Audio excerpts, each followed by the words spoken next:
நீங்கள் எதுக்கு புர்கா போட்டுட்டு வீடியோ போடுறீங்க, புர்கா போடாமல் போடுங்க அப்படின்னு சொல்லிட்டு எனக்கு சில பேர் சஜஸ்ட் பண்ணீங்க. நம்மளுடைய நான் முஸ்லீம் சகோதரர்களுக்கு இதை பற்றி தெரியாது. ஸோ அதை எடுத்து சொல்ல வேண்டியது என்னோட கடமை.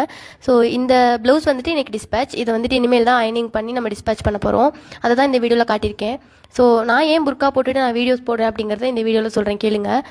பெண்கள் அடிமையாக இருக்கணும் அப்படிங்கிறதுக்காண்டி அணியக்கூடிய உடை இல்லை இந்த ஹிஜாப் புர்கா. இஸ்லாமில் பெண்கள் வந்து உழைக்கக்கூடாது, சம்பாதிக்கக்கூடாது, வெளியேறி போய் வேலை செய்யக்கூடாது அப்படின்லாம் வந்துட்டு இறைவன் வந்து நம்மளுக்கு வந்துட்டு எங்கேயுமே வந்துட்டு தடை செய்யலை. நீங்கள் வந்து உங்களுடைய அலங்காரங்களை வெளியில் வந்துட்டு காட்டக்கூடாது அப்படின்னு இறைவன் கட்டளையிட்டிருக்கான். எங்களுக்கு வந்து இறைவன் கட்டளையிட்டிருக்கான். ஸோ இந்த இடத்துல உழைக்கிறதுக்கு என்னோட இறைவன் எங்கேயுமே எனக்கு வந்துட்டு தடை சொல்லலை. ஹலாலான முறையில் நம்ம வந்துட்டு நம்மளோட வருமானத்தை ஈட்டணும், ஹராமான முறையில் நம்ம வந்து சம்பாதிக்கக்கூடாது. இந்த இடத்துல என்னோட அலங்காரத்தை நான் வெளியே காட்டி தான் நான் வந்துட்டு சம்பாதிக்கணும் அப்படிங்கிறது கிடையாது. என்னுடைய திறமைக்கு, என்னோட உழைப்புக்கு இந்த இடத்துல எனக்கு வந்துட்டு ஆர்டர்ஸ் வருது, எனக்கு அதுக்கான ஊதியம் வந்துட்டு கிடைக்குது. அண்ட் எனக்கும் ஒரு முழு சாட்டிஸ்ஃபேக்ஷன் இருக்குது. நம்ம வந்து இறைவனுடைய கட்டளைக்கு நம்ம மாறு செய்யலை அப்படிங்கிற ஒரு சாட்டிஸ்ஃபேக்ஷன் இருக்குது. நம்ம வாழக்கூடிய வாழ்க்கையே வந்து மறுமைக்கான வாழ்க்கை அப்படிங்கிறதுல நானுமே தெளிவாக இருக்கேன்.